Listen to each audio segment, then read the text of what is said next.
E a nossa alma recebe com muita gratidão, com muito respeito, mas também com muita amizade, com muita doçura.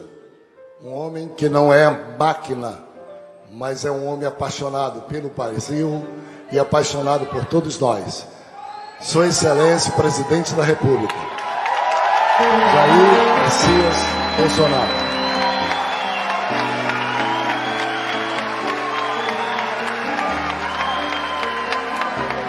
Logicamente que se a gente fosse cantar nessa hora, presidente, a música símbolo da nossa festa, o coração bate, bate, bate, nós cantaríamos sem dúvida nenhuma, o coração bate, bate, bate, bate Bolsonaro. Pesado, forte. Ao final desse mandato, que nós esperamos que seja só o primeiro, nós temos toda a gratidão a Deus pelo seu denodo, aplicação, resistência para estar até aqui conduzindo o Brasil nesse bom caminho. E esse é nosso sentimento. Queremos que o senhor se sinta nesse pedaço de chão em casa, esse chão brasileiro cheio de fé. Estamos aqui para ouvi-lo nesse instante com todo respeito.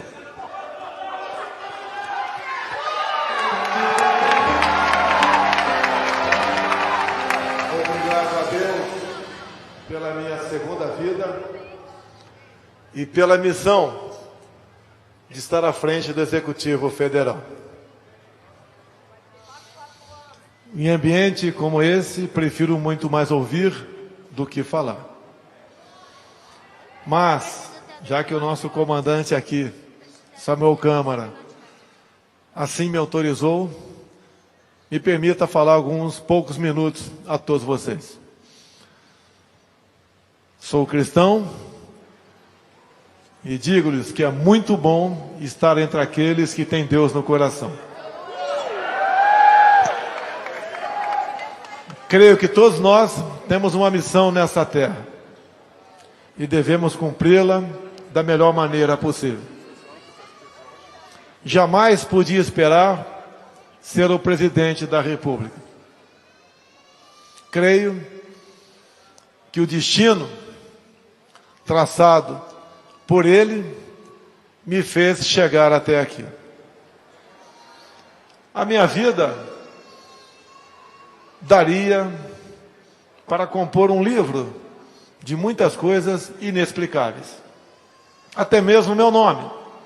Minha mãe, católica, com problemas durante a gestação, e tendo em vista eu ter contrariado todos os diagnósticos daquela época, eu nasci bem.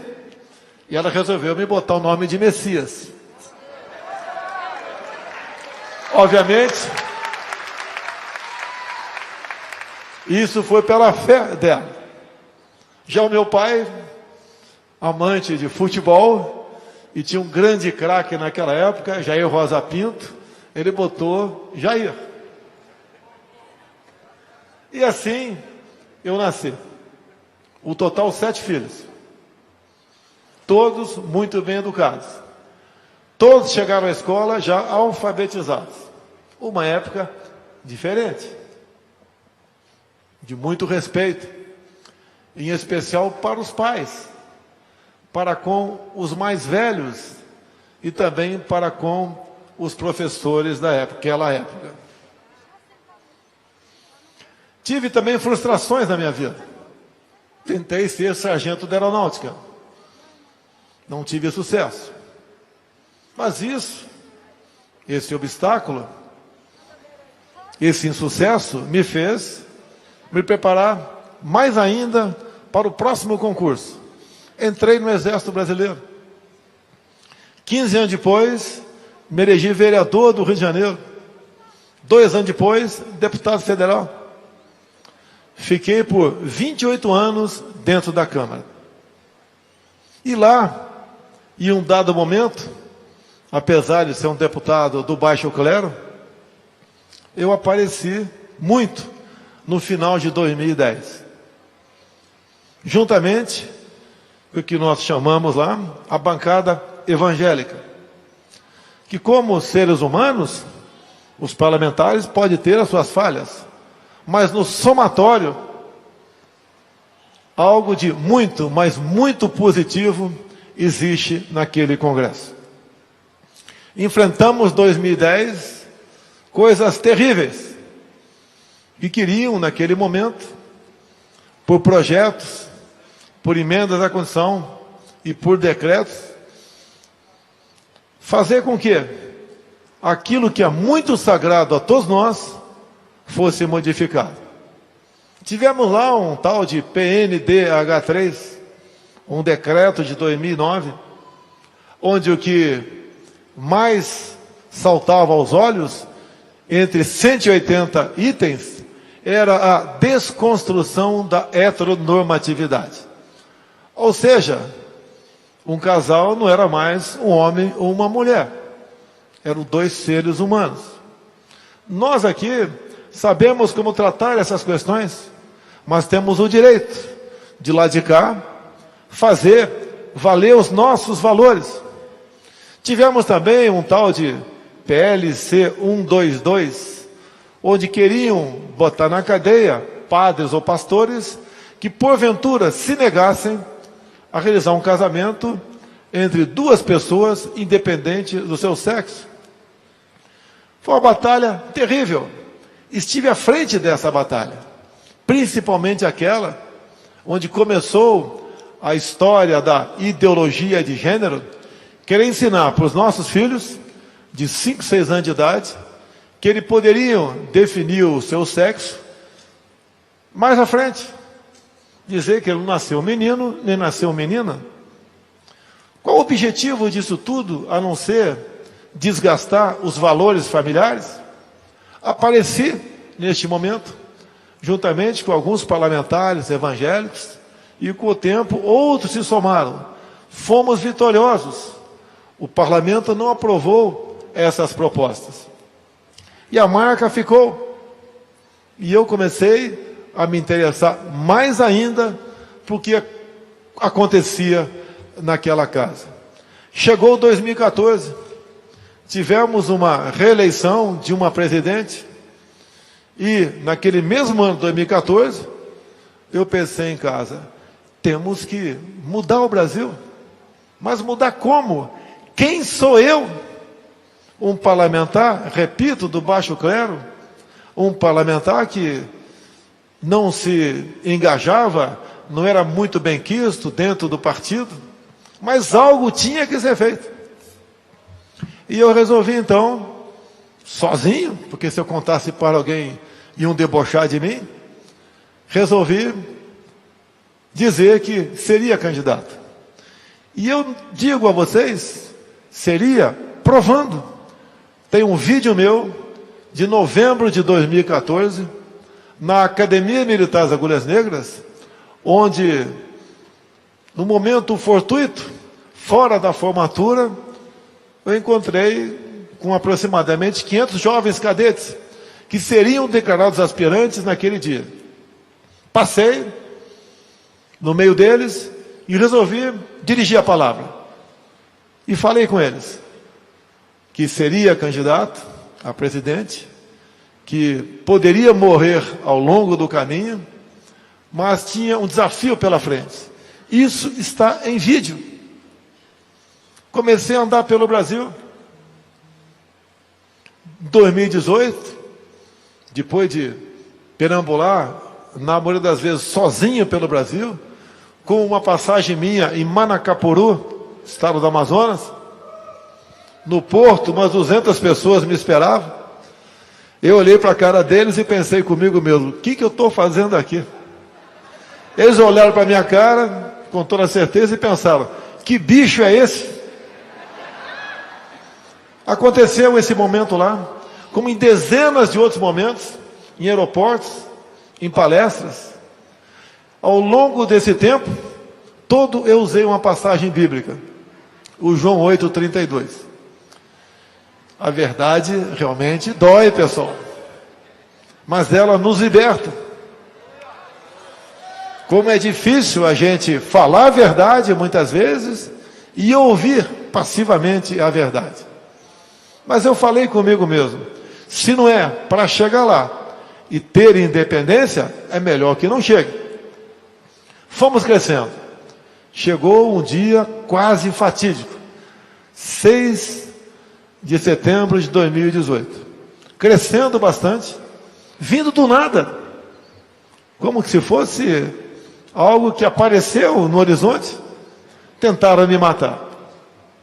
Uma facada, se perguntarmos para os mestres de Juiz de Fora e depois de São Paulo que me atenderam, são praticamente unânimes. Foi um milagre a minha sobrevivência.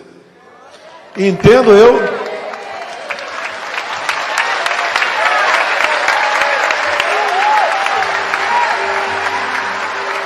eu que realmente um milagre aconteceu. Eu lembro que depois da facada, alguns minutos depois, dentro da Santa Casa de Juiz de Fora, eu ouvi apenas alguém falar: abre agora. E dormi naquele momento. Nada mais, obviamente, lembrava. Acordei no dia seguinte, entrando num avião pequeno, UTI, indo para São Paulo. Eu vi a morte do meu lado. Creio eu que se não tivesse mais acordado, a gente não sabe, né, para onde é que teria ido. Quando se fala em vida, nós podemos às vezes pensar, né, e matutar, da onde viemos. Agora, para onde nós iremos? Acredito que o currículo para a vida eterna é a vida que cada um leva aqui na Terra. Me elegi então presidente da República. Formamos um ministério nunca visto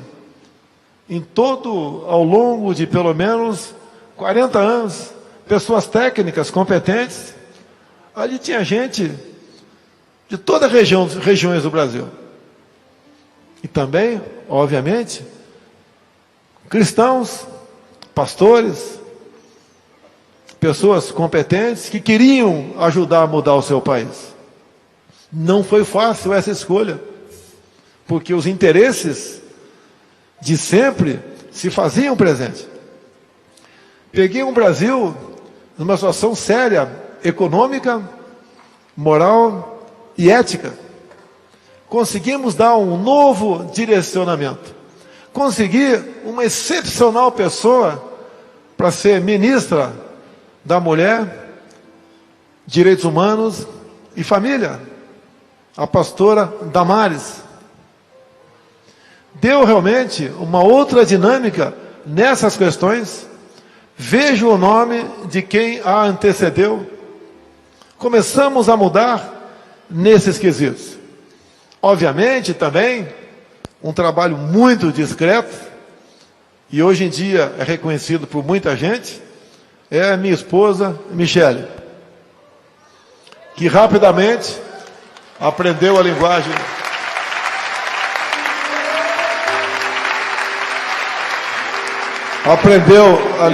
de Libras para poder melhor se interar com pessoas com deficiência. Mas além dos surdos, dos mudos, ela atende pessoas com deficiência de maneira geral. Não ajuda a mim apenas, ajuda a minorar o sofrimento de muita gente pelo Brasil. Entramos 2020, lamentavelmente uma pandemia se abateu sobre todo o mundo. O slogan usado no mundo todo foi: fica em casa, a economia a gente vê depois. Talvez eu tenha sido o único chefe de Estado do mundo contrário a isso. Sempre disse que deveríamos trabalhar, cuidar dos idosos e das pessoas com comorbidade, porque o vírus não iria embora.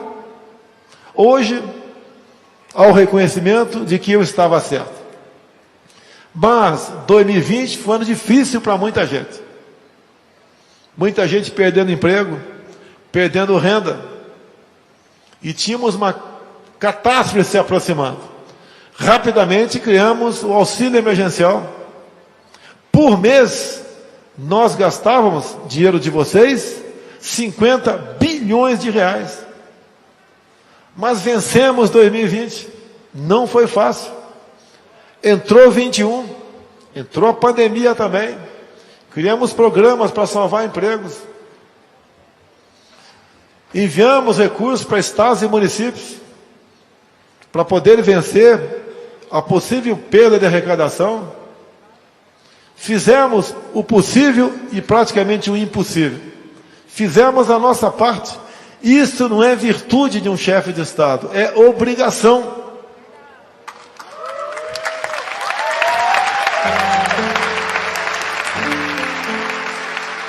Entramos 22, fui na Rússia conversar com o presidente Putin, a continuidade de fornecimento de fertilizantes para o nosso Brasil, porque há poucos meses a senhora presidente da Organização Mundial da Saúde disse para o mundo todo que sem o Brasil o mundo passa fome.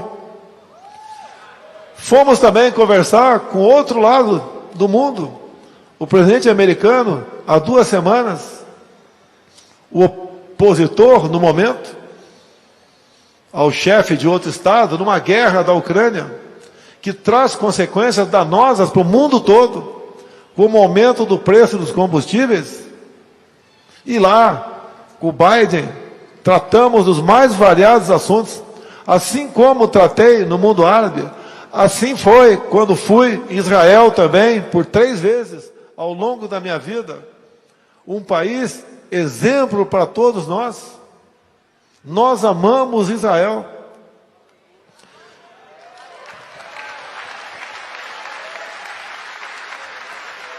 Eu fiz aqui até o momento praticamente um testemunho. Mas qual é a minha ligação com vocês? Vocês sabem que hoje em dia nós temos a nossa liberdade ameaçada. Creio que não seja por acaso, Samuel Câmara, o hino da independência hoje apresentado aqui. Além de me fazer voltar ao tempo, mais de 50 anos, porque cantava isso na escola, como esse hino é atual e necessário.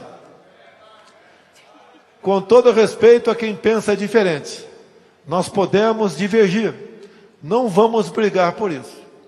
Eu entendo que é algo mais importante que a própria vida, é a nossa liberdade.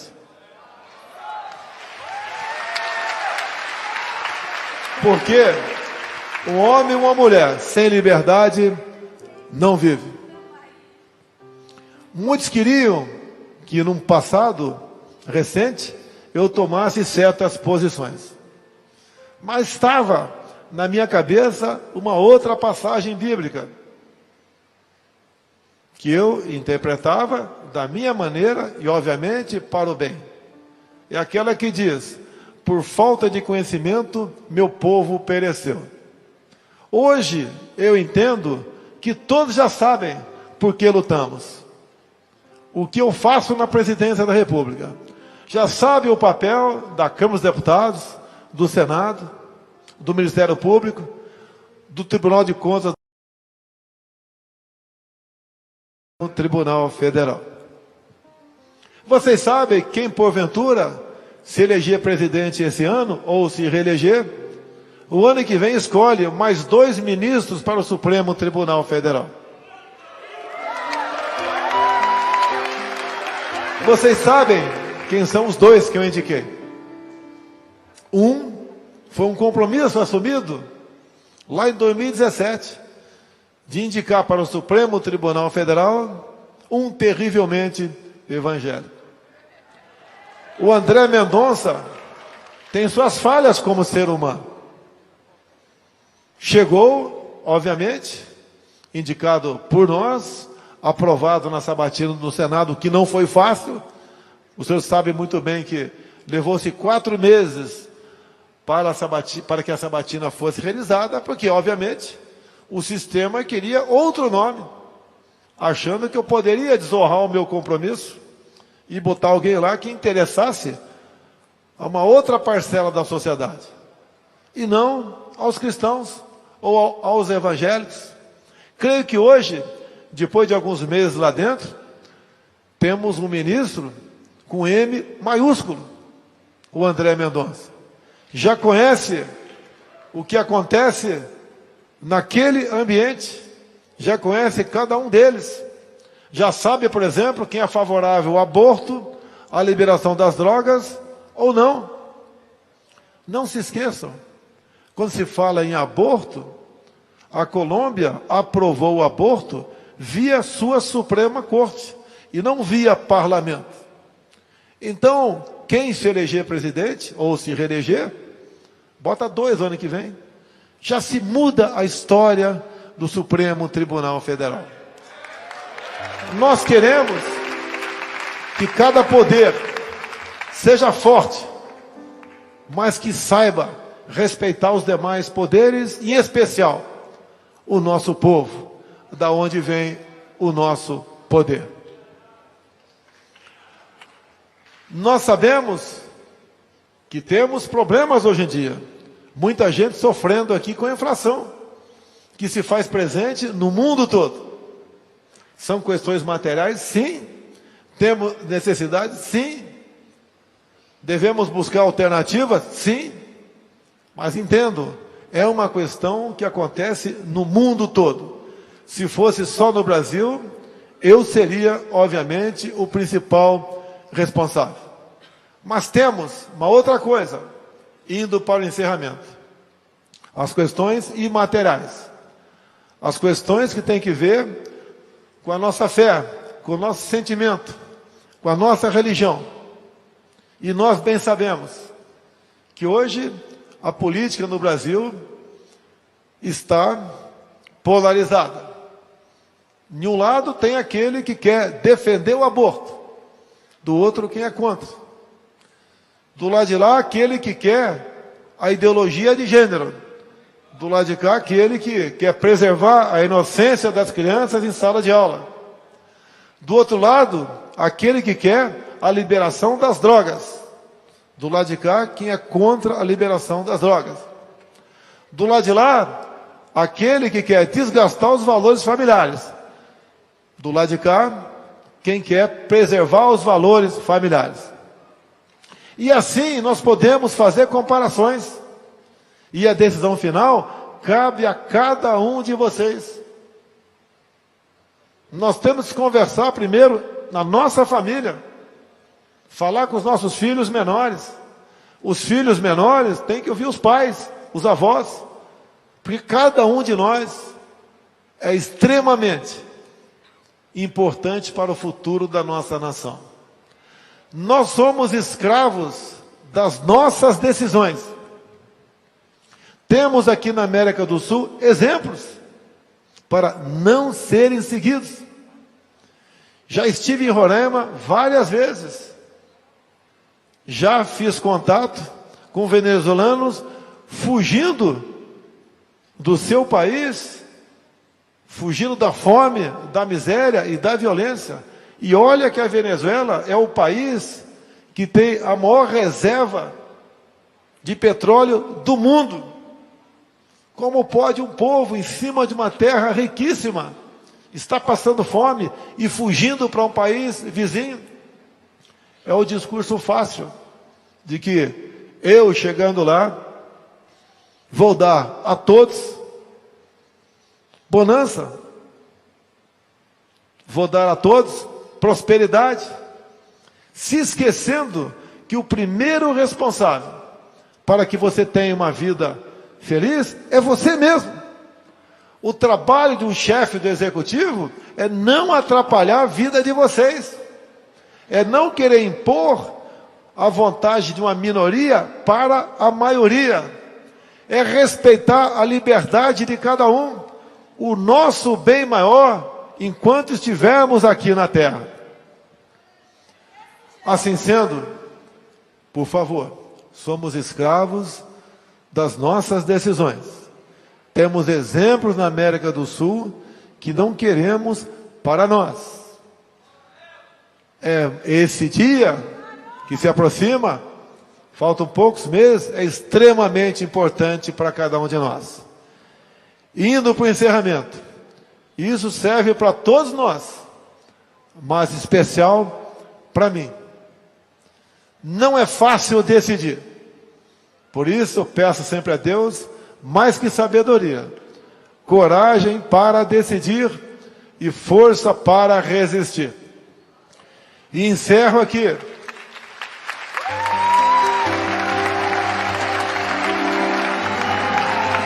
Encerro com mais uma passagem bíblica, que serve para todos nós, mas creio, muito mais para mim, dado a posição que ocupo.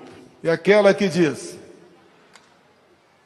nada temeis, nem mesmo a morte, a não ser a morte eterna. Obrigado, meu Deus, mais uma vez, pela minha vida e pela missão. Obrigado, Samuel Câmara, por essa oportunidade para se dirigir ao povo de Deus. Tenho certeza, a exemplo do hino da independência tocado agora há pouco aqui, cada um fará valer o seu valor. Cada um fará tudo o possível para a sua pátria, de modo que nós possamos dizer para os nossos filhos e netos: eu lutei por você. Muito obrigado a todos os senhores.